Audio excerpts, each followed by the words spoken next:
سنتي ومدح إنكية محاسة أدوق وجبها أنت كون بدشوا أدوق هجامي ونقطة يجلس إذا وأركتها هذا مدح هذا هاد جوكته كنت ورطوا نسبة نقانا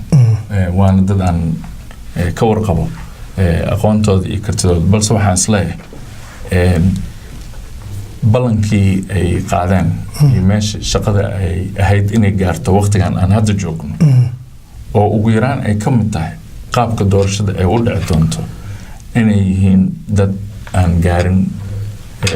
wixii laga sugay sidaas darteedna la siiyo ummadda Soomaaliyeed fursad ay yiraahdaan waxa aad noo qabateen way hagaagsan tahay noo sii wada shaqada iyo inay yiraahdaan waa mahadsantihiin halkaas nooga ag tahay cid kale aan dooranayna sidaas aan aaminsanahay waata adigu fakir ma qabtaa intii ay joogeen hadda kullaba muddadii 4 sano ahayd wax yar baaba ka harayba 2 bilood 3 bilood baa haray wax aad ku amaani karto ama aad dhihi karto waa ay ku feel garoobeen ma jiraan oo si gaar ah u tilmaamayso mandate-ka dawladda waqtigii ay soo bilaabatay waxyaalaha ugu waaweyn aan ka fiirin amniga dadku waa inay isweydiiyaan 4 sano ka hor amniga meesha uu marayay iyo maanta meesha uu marayay keebaa wanaagsan adiga haddii aan ku weydiiyo keebaa wanaagsan aniga waxay ila tahay in alaale inta mas'uuliyiinta ay ka mid yihiin xildhibaanada xamar lagu dilaayo inta qaraxyada ka dhacayaan xamar ay badan yihiin inta dad masaakiin oo Soomaaliya oo aan waxba galabsan ay wali si maaragtay waxooshnimo ah ugu dhimanayaan hoteelada iyo goobaha ganacsiga iyo qaraxyada ay dhacayaan wax hagaag wala ma jiraan waan sababta ugu horeysa oo loo baahan yahay inuu isbedel u yimaado maxaa khaldan waa inaan isweydiinaa waa tahay maxaa adiga ku muuqdo as leedahay ayagu ay ka tageen haddii adiga lagu doorto aad oran lahayd waan qabanaya walahi sida aan kaga hadlay goobo badan oo aan tagay aragtidayda laba arrimood ayaa ugu weyn oo ay ku saleysan tahay waa marka koowaad waa inaan ka shaqeynaa Soomaalinimo inay jirto oo kalsoonida dadka Soomaaliyeed la isu soo celiyaa taasna waxay ku imaan kartaa dib u heshiisiin dhaba sida aad la socoto aniga iyo tusaale ahaan madaxweyne Xasan Sheekh fikirkaas aad baan ugu kala duwanna markii uu madaxweyne Xasan Sheekh yimid wuxuu ka hadlay in arrinkan wax laga soo tagay ee tahay loo baahan hore in looga socdo anigu waxaan aaminsanahay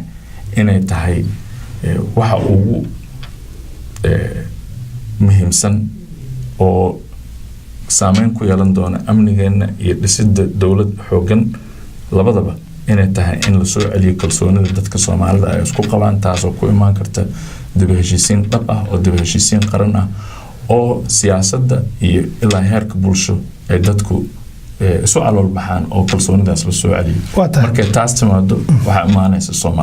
Soomaalinimo markay timaadana waxa suuragelaysa inaan xoojino ciidankeena qaran inaan dastuurkeena dhamaystirno inaan dawladnimadeena adkayno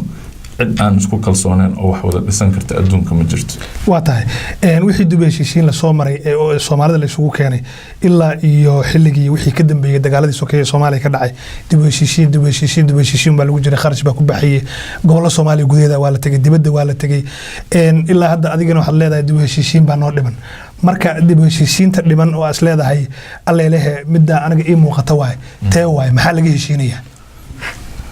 عمل دبهشيسين مقع هرتو أبلغو عياري دبهشيسين الصومالية مرنا كمدعن دبديدنا كمدعن قديدنا كمدعن وحاد عاي شرر لوغو مقع داري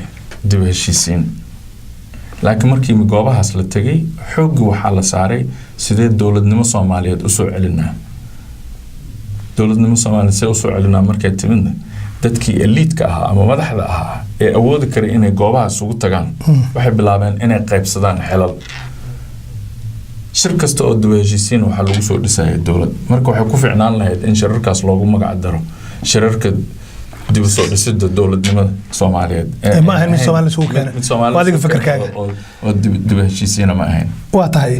Maxamed dad badan qaba waa tahay Maxamed wadamadan Western-ka waa ka wareysaa inaguna aan ku loona caawan aad joogtid qofku markuu u doorasho galayo waxa wax lagu doortaa xisbi ama urur buu ka socdaa oo anigu dee xisbiga aan taageersanahay qofka markaan u arko inuu yahay qofka u qalma ayaa anigu dooranaya adiga nin kaliya tahay iska soconaya yiri doorashaan rabaa musharax baan ahay sidee nin kaliya iska socda wadanka lagu aaminayaa cabal waxaa ii sheegtaa cidda xisbi lagu soo doortay ilaa hadda adiga ayaan ku weydiiyey su-aasha hadda waxaan rabaa adigu ma keligaabaa tahay mase xisbi aad ku jirta ayaa jira fiiri cid lagu soo doortay xisbi ilaa hadda Soomaaliya ma jirto yaad ku xiran tahay aniga waxaan ka shaqaynayay muddadaas aan kuu sheegay nidaamka dowladnimada iyo anigoo kala shaqaynaya dhinaca banaanka marna la shaqeeyay dowladda laftirkeeda marnaba ma jirin nidaam xisbi waxaan raadinaynay oon ka shaqaynayno oo la taliye ka ahayn oo aan ku taageeraynay dowladda siduu ku imaan lahaa nidaam xisbi soomaaliya nidaamkaas xisbi oo tababaradiisii aan ka qayb qaadanay oo uu ka mid yahay madaxweynaha hadda jooga iyo xisbigiisii oo urur maaragtay xisbi oo kale ah waxaan u furay qofkii ugu horeeyo waxaan ahaa furay tababaro aan ku baarayno oo ka soo saarno daraasad in ay suurtagal tahay in Soomaaliya nidaam xisbiyaal laga sameeyo sideed xisbi aan soo qaadanay kadibna waxaan kala shaqaynay sidii looga soo saari lahaa shuruucdii xisbiyaasha lagu sameyn lahaa waxaan aad uga xumahay in ay qaadatay waqti aad u dheer oo aan necessary ahayn 3 maalmood ka hor ugu dambeyntii baarlamaanka wuxuu soo saaray sharcigii xisbiyada oo hadda 3 maalmood ka hor soo baxay maxaa lagu qaban karaa maanta waa fursadna dhaaftay haddii maanta ay jiri lahayd shuruucda xisbiyaasha waxaan hubaa in musharaxnimadeedu ay ka mid ahaan lahayd kuna dhisnaan lahayd nidaamkaas isaga ah su-aasha ay weydiisay marka waa meel aan waxba ka jirin xisbiyaal ka jirin sidee anigu xisbi marka waxaa tahay in dhibantii aan cidna ku xirnayn sida ay wada noqon doonaan musharaxiinta oo dhan baa la mid tahay waa tahay dastuurka dalka u yaala ee ku meel gaarka ah ee aan weli la dhammaystirin gobolada qaar maamulada gaar waxay aaminsan yihiin in dastuurkaasi la farfareeyay oo qodobo ku jiray laga saaray qodobo kalena la geliyay sida hadda Puntland oo kale marar badan ay ku doodaan in dastuurka hadda yaalo uusan ahayn dastuurkii saxda ah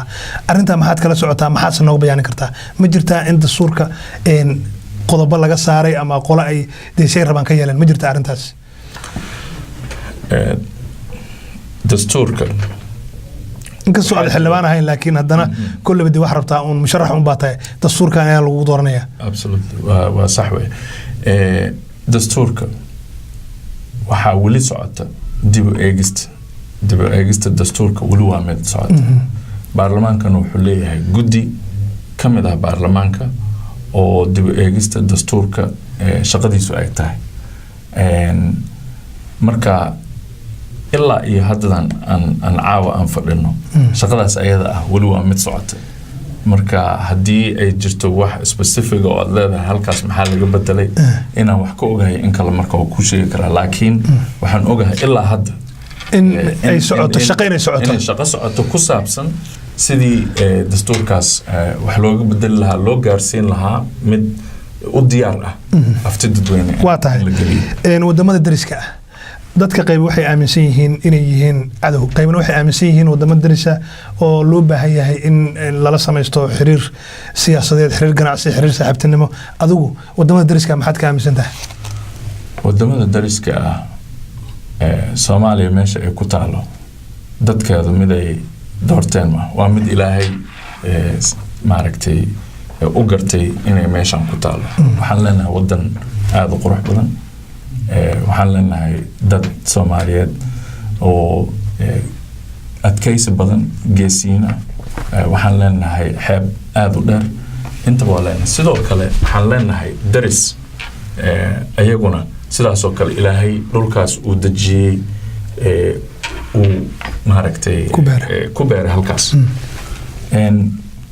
waxaan aaminsanahay inay jirto daris wanaag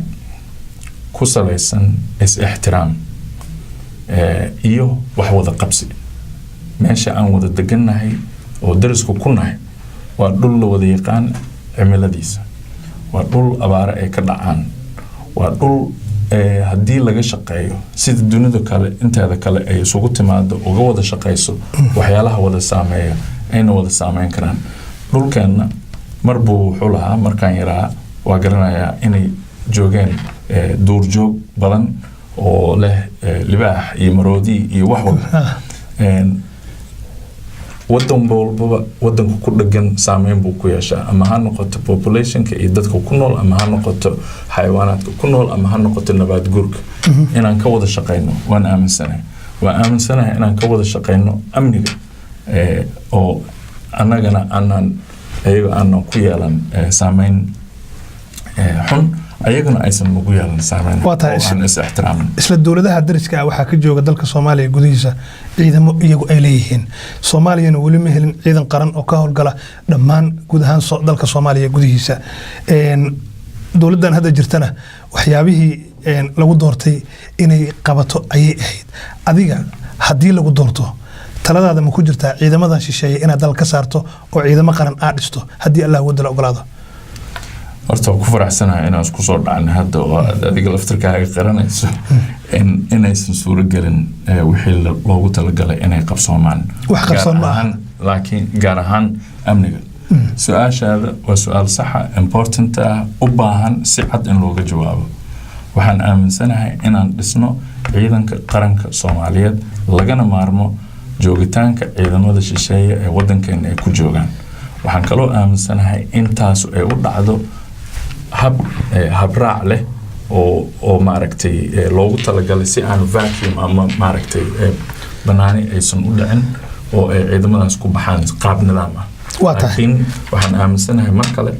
in ciidamo qaran oo Soomaaliyeed aan dhisano, ciidamada ajnabigana laga maarmo. waa tahay hal su'aal oo Soomaalida guud ahaan ay ka wada sameeyeen ayaa jirta, taasoo soo noqnoqotay muddo badan, kumana koobna dowladda federaalka oo kaliya. waxa ay saameyn ku leedahay maamul goboleedyada hore u jiray iyo kuwa hadda jira. waxa dhibaato weyn ka taagan tahay mushahar bixinta ciidamada naftood horeyaasha ah ee difaacaya dalka iyo dadka. arintaasi xal waa loo laayahay. maxaad adigu xal u haysaa oo aad u sameyn kartaa wax garanti ah ama secure ah in ay ciidamadan mushaharkooda helaan? maxay tahay qorshaad u haysaa Maxamed adigu?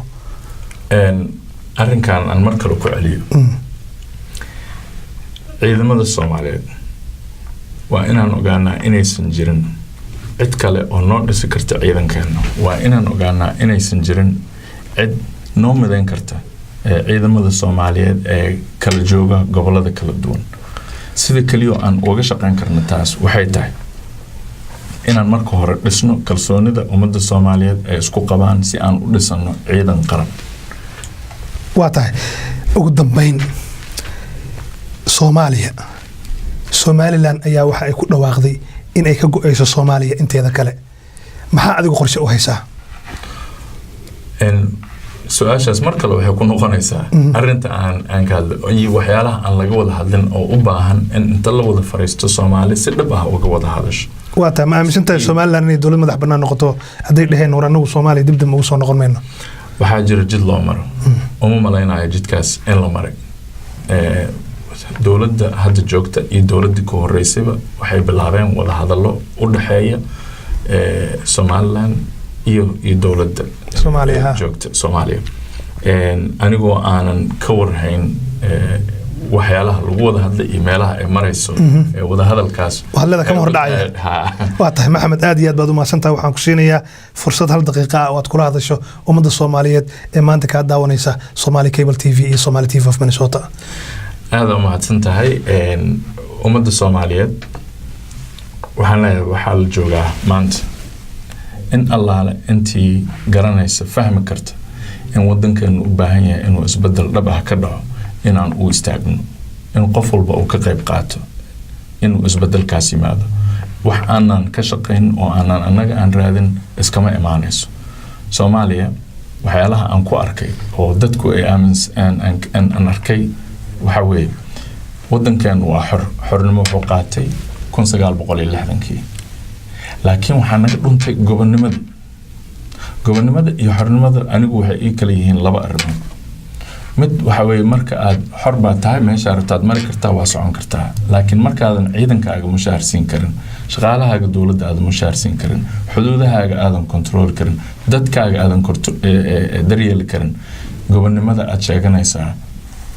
ma aha mid jirta taas waxaa loo baahan yahay dadka Soomaaliyeed meel walba ay joogaan inay u istaagaan oo aan ka wada shaqeyno aan raadino madax iyo afkaar naga saari karta xaaladda aan ku sugannahay محمد أدي أد بدو ما سنتاي داود يال هلك وبرنامج كان يدك جيمانه واستوديوها سومالي كيبل وكل يوم قال